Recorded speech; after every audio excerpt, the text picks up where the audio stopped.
I think it's an extraordinary moment, actually, to be talking about this, because today, in the world where things stand, we're confronted by two extraordinary historic trends, I think. And of course, as a journalist, it behooves me to exaggerate, but this is no exaggeration.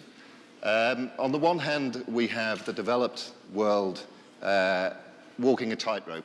And who knows, by the time we leave this room, Europe could be facing the biggest crisis to its experiment in unification that it's seen to date.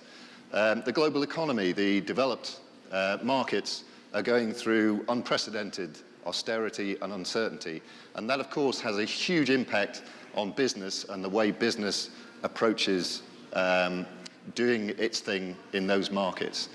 The other trend, of course, is entirely in the opposite direction. We have the developing world, where millions, literally, are being lifted out of poverty every year. Growth, in some cases, is too rapid, more rapid than national economies can deal with. Of course, all of this can change very quickly and probably will, but these are major trends facing the world today. It means that the job, many of your jobs, the jobs of the people on our panel today, are very different today from what they would have been 10 or 15 years ago. The challenges we face are slightly different. That said, this principle of design is unchanging. It's pretty simple at bottom. It's about combining these two things. One is understanding what our markets need, what our consumers are telling us about what they want, and responding to that need in the most efficient way that we can. But it's also about giving people what they want in a slightly different way. There's an aesthetic element to it, and there's an element in which our job is to please people, is to give them things that they wanted, but that give them pleasure as well when they use them. So these two elements are key to design in business, and making them work together really is the trick, probably the hardest trick for all of us to pull off. And I'm sure it's one of the themes that we'll come to. As part of this exercise, as Richard said, the Economist Intelligence Unit did a piece of research to look at design in business. 56% said it's more important to increase investment in innovation and design than to control costs. I think that's counterintuitive. One might have expected people, specifically in the economic juncture in which we find ourselves, to be more focused on costs. So we'll explore that a little more as we go through the discussion. It's easy to oversimplify, but actually there is a paradox at the basis of this. Of course, there are elements in the design process that are, over recent years, have been building momentum, if you like. The Apple effect, this idea that you can have what you want, but you can also have it in a package that's incredibly appealing. So even if you didn't want it, now you want it, because it's a pleasant thing to do and to hold. And this cult of design, the power of brands are ever more pervasive throughout our culture and ever more powerful. On the other side of the coin, you do have this era of austerity that we're going into, cutbacks, aversion to risk, and of course, designing and innovating is a risky process by definition. So there's a leaning towards imitating rather than innovating. There are people out there who are natural innovators. The rest of us can benefit from that by copying what they do. Cheap and simple. Next quarter thinking, a focus on what's coming right round the corner, because what's further down the line is much harder to forecast. But there's a deficit of talent, and designers, those people who have that spark of innovation and creativity, but who can also marry it to the practicalities of getting things done, are a fairly rare breed. I can vouch for that, because we struggle to find the right people, as I'm sure everybody else does. So where's the next wave of innovation coming from? Well, interestingly enough, the majority here saw innovation, the key to innovation, as advances in technology. I think that's partly to be expected because of the pace of change in technological capability that the digital era has provided us with. New business models is another way that people see of introducing innovation and design as a way of creating new business opportunities. And opening up new markets.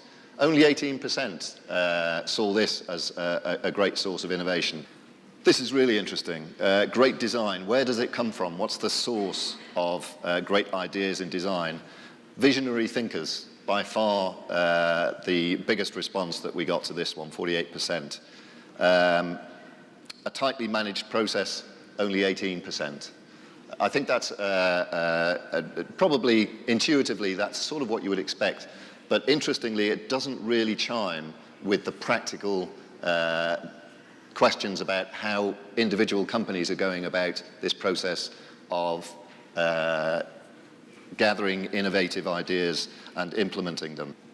When we asked managers about where they saw innovation playing a role, only 1 in 10 were actually focused on doing completely new things. Now, innovation, almost by definition, is new things, but actually it can count for a whole load of things. It can count for small alterations. It can count for adopting ideas that are already there and fitting them to your own organization. The number of executives who are actually primarily focused on coming up with something brand new is small, just 1 in 10. Another point well worth making, and that's the role that emerging markets are playing in these trends. Engineering prowess, when you look around the world, well, Asia Pacific, emerging markets, Latin America too, are considered by everybody to be major players in this. And just to be clear, when we asked this question, we asked people not to choose their own home market. So these are the perceptions of people looking around the world, not at their market, but at others. Engineering prowess, Asia Pacific, Latin America lead the field there. But when it comes to the commercialization of products and services, that smartness of taking an idea and convincing consumers and the markets that this is what they want, there we see North America and Western Europe leading the pack. Similarly, it's all very well having a focus on innovation and on harnessing design to improve product processes and improve your markets, but it's quite expensive. Where do you get the finance to undertake that kind of activity? Well, again, our response here is primarily North America. Asia Pacific performs fairly well on this, Latin America not so well.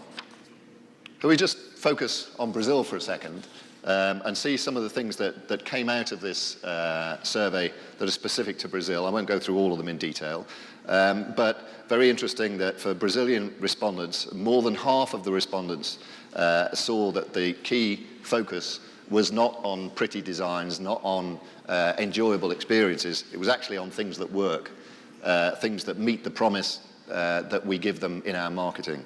And I think that's a tremendously powerful observation on where design should be directed in this particular market. Business models, again, seen as a hugely important source of innovation in Brazil.